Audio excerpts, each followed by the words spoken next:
You're listening to Dark Knight's Diaries by Aniva Walker. Stay tuned for today's episode. Monsters Are Real, Episode 5. By Aniva Walker. Read by Aniva Walker. The laugh that tumbles from my lips sounds as padded cell-worthy to my ears as it must to Frankie's. His trim brows lift as he stares, unamused. This really isn't a laughing matter, Amber. Your life is about to become far more complex. The laughter dies as abruptly as it began. My legs wobble and Frankie leaps from his seat, steadying me. Maybe you should sit down for the explanation. I nod. He releases me and I circle around the counter, perching on the bar stool beside his. I try to quiet the mental replay of every news warning that ever flashed his name. But with Malmer this close, all my alarms are screaming. For a long time, you've noticed oddities, he begins. Like with the butcher. Yeah, he's a creeper, I whisper. He's a reaper. A collector of souls and destinies, to be more precise. Like the Grim Reaper? Frankie makes a face. Somewhat, but not quite. Reapers and other beings need permission to fulfill their tasks. That permission can come through seduction, coercion, intimidation, or trickery.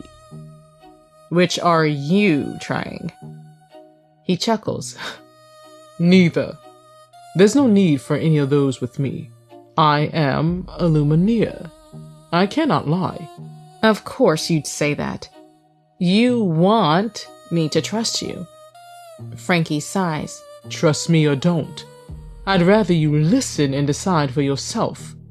I study his features, trying to read sincerity in the calm planes of his face. But I can't be sure it's real. What about the baker and candlestick maker? The words sound even more ridiculous out loud than they did in my head. All covers, he says. The one you saw as a baker goes by another name, one no human tongue can pronounce. We simply call them the Devourers. Devourers? He nods. They'll do whatever's necessary to get their victims dependent on them. They're devious, with an unquenchable hunger for power. They feed off the desires of others, though that description's too broad.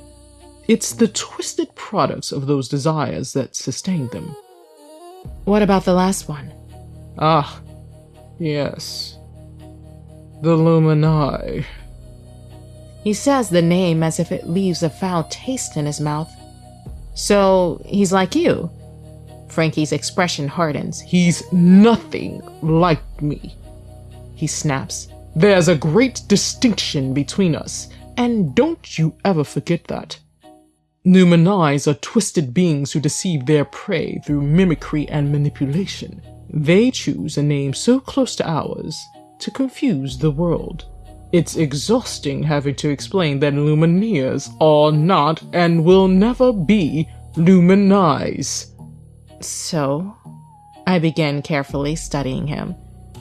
If Luminis are the bad guys, Lumineers are... We're protectors, Malmer says, lips quirking faintly. I half expect him to puff out his chest, but he doesn't. That's it? You sound unimpressed. Protecting the innocent and the mocked are not easy or simple tasks. My brows knit. And which am I? Frankie meets my gaze, his voice low and sure. You are the mocked.